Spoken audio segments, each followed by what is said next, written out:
Welcome back to another beautiful day in the land of music. My name is Douglas, and today we're going to be taking an in-depth look at the M Audio Oxygen Pro. I'm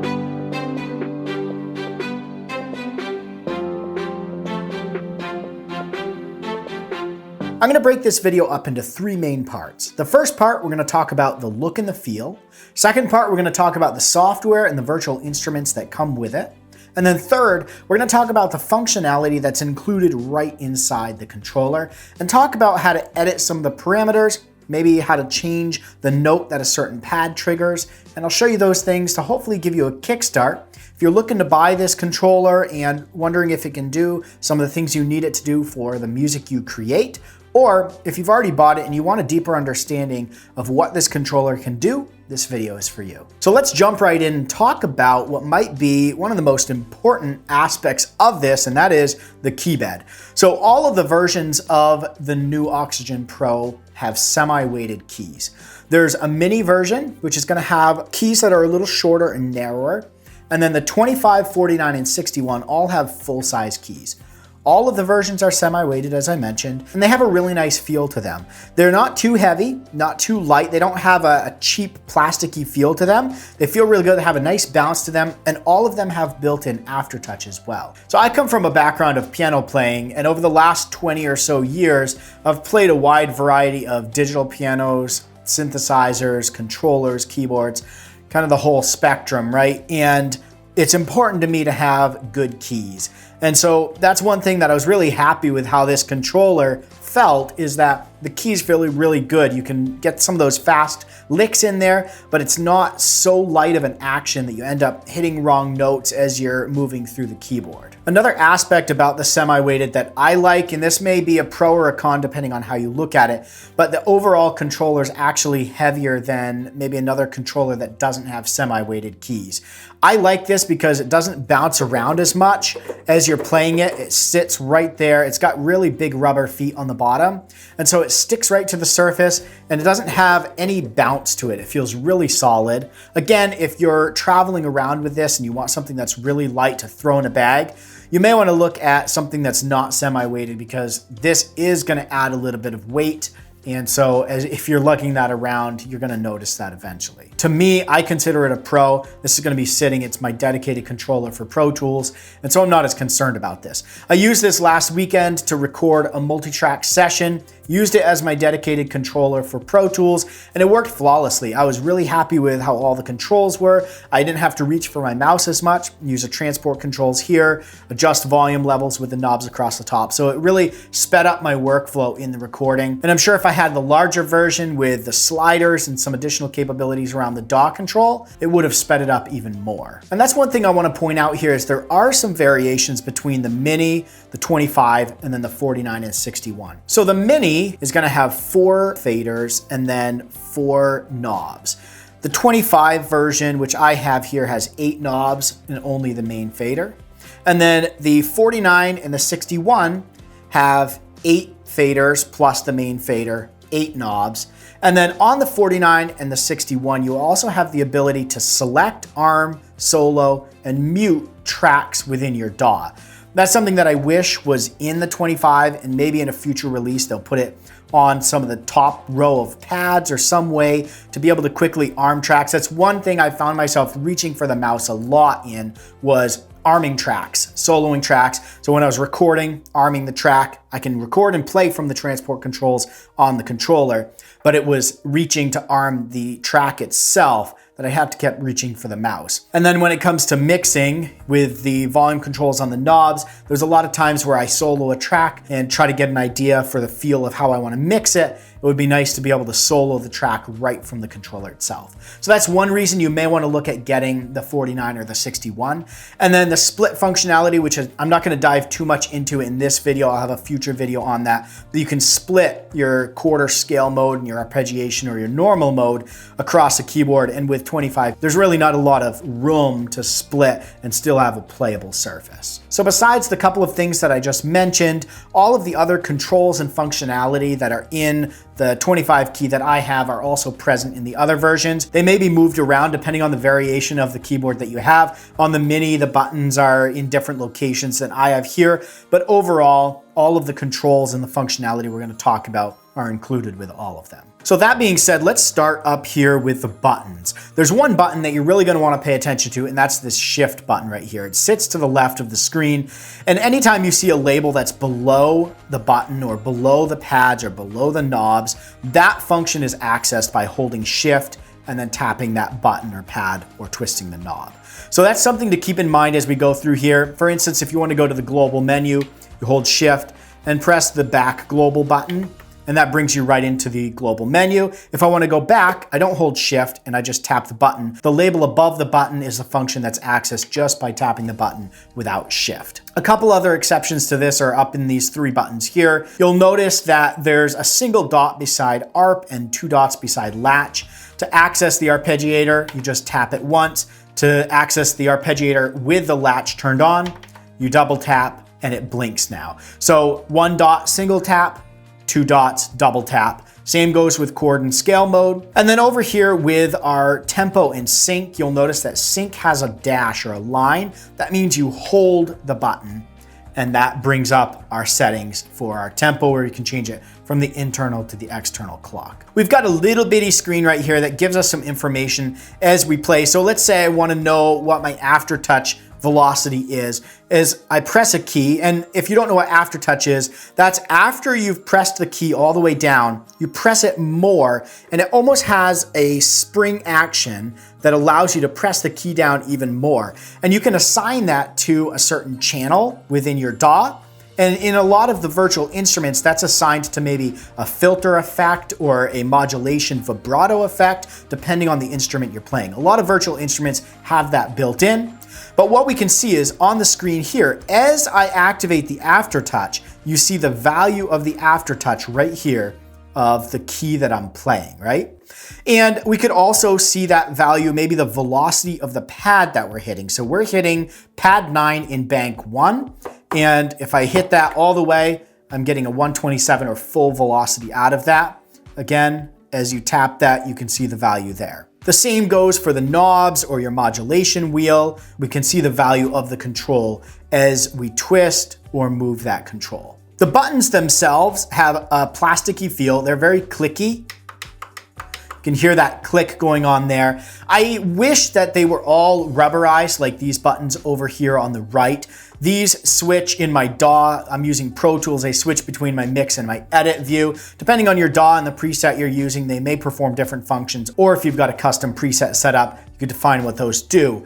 But I wish all of the buttons had that soft, better quality feel to them. They're a little plasticky, clicky. Again, it's a little gripe. The other thing are the knobs are very plasticky as well. I've used other controllers where they've got a little bit of texture to them, a little bit of rubberize to them, and I like that. I feel like I can get finer adjustments. I don't slip as much on those knobs. Again, a small little gripe, but overall they feel really good besides that. They're not loose or anything like that. They have a really nice tight feel to them. And so that's a plus. They have a nice quality, but plastic feel to them. Up here on the left, we've got our main fader, and this is either tied to our #1 track in our DAW, or it's tied to the virtual instrument main volume. So if I've got a virtual instrument up and I've got that preset for the virtual instrument here, many times that's going to control the overall volume of that virtual instrument. Down here, we've got our octave down and up. We can tap both of them together to reset it back to 0. So I could go, let me activate my Mini Grand plugin over here. We'll talk about the plugins here in a minute. But here's my Mini Grand. I've got my sustain pedal plugged in. I've got a heavy delay effect on that for a demo that I'll show you here in a minute when I talk about the virtual instruments, but we can shift up and down on the octaves. For me, having the 25 key, this is really nice because I run out of room really quick, so.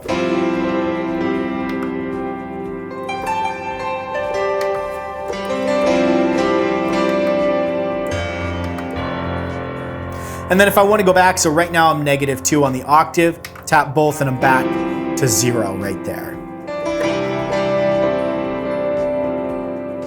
Really nice delay effect. I can't say I'm a huge fan of the Mini Grand, but I do like that delay effect on there, and that's built right into the Mini Grand plugin. We've got our pitch and our modulation wheel, nothing special here. They do have a nice resistance to them. They're not really cheap, plasticky feeling. They are plastic, but they don't have a flimsy feel to them. They're really solid, and I like the resistance that they've got to them. Above the keys, you see we've got some labels for our chord mode. We can quickly change the key, voicing, and type. We'll talk about that in a little bit when I talk about functionality. And then around here, around the screen, we've got our global menu.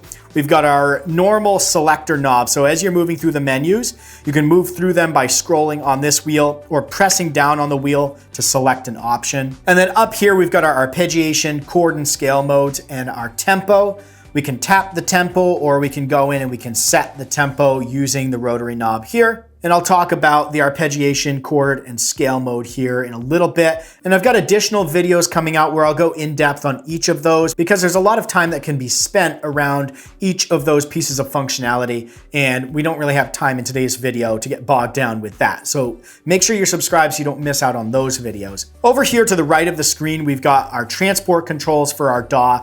In the case of Pro Tools, I use Pro Tools to record, and you've got the arm, the play, stop, the loop, so you can turn loop play on and off, and I can move back and forth in my timeline using these buttons here.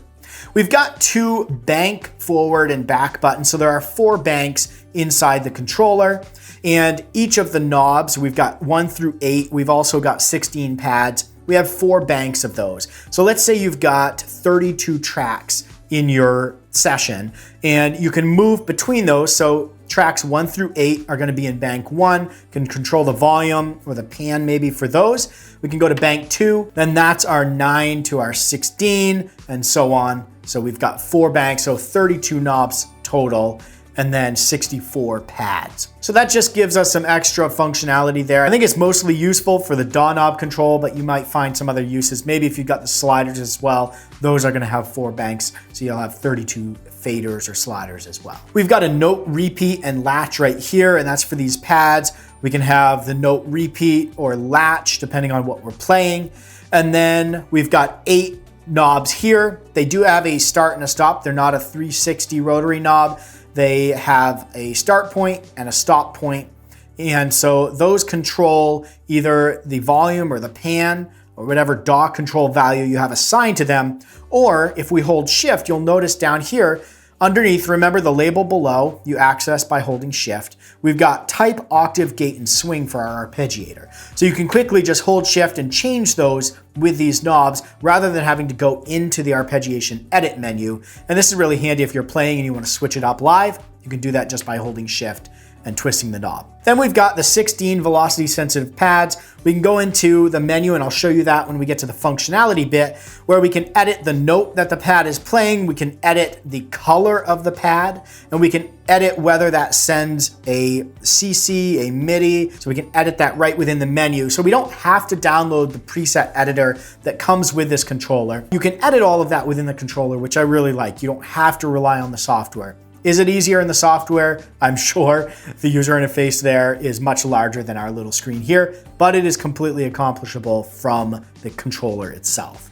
And then over here on the very right-hand side, we've got 2 soft keys. I already talked about these. In my DAW, they switch between mix and edit mode. It's really handy as you're jumping during a recording session to be able to just take a look at your volume levels, see where the levels are clipping, bring the volume back with the knobs. The workflow is pretty quick once you get used to how this is laid out. The one other thing I wanted to mention in terms of the layout and the controls are regarding this bottom row of pads here. So if we hold shift, we can choose whether the knob controls affect the volume of our tracks, the pan, the device, or the sends.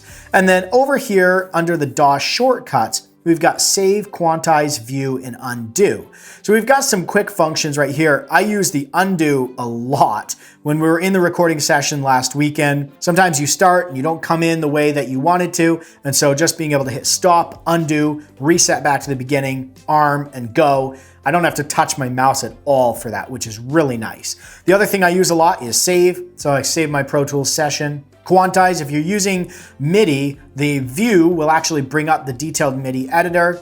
and Quantize will work with the Quantize on the MIDI. So the last thing in terms of the controller itself, and I talked about these in my unboxing video. If you want to watch that, I'll throw a link in the description, but we have a standard MIDI out. So you can connect this into maybe an external keyboard. And so that's really handy if you want to control something else. And then there's the USB that powers the device itself. So even if you are plugging into an external keyboard, you're still going to need to power this via USB. And then we've got a sustain pedal input and our power switch on the back. Overall, I'm really happy with how this controller's laid out. I do wish, as I mentioned before, that on the 25 and the Mini, that you could select arm, mute, solo tracks. Unfortunately, that's only on the 49 and the 61 key versions. The lock ARP knobs and lock DAW pads is just to lock these shortcuts down here or the arpeggiation on the knobs. You can actually lock those even if you're in the DAW mode, and it'll lock those functions there. So let's say you're playing the arpeggiator and you don't want to have to hold shift and twist a knob. You can lock the ARP knobs, and then as you're playing, you can twist those and you don't have to hold shift. So now that we've talked about the look and the feel, I hope that gives you an idea if you're looking to get this or you're wondering what a button did or what a function did. Hopefully that gives you a better idea of the controls and the layout of this controller itself.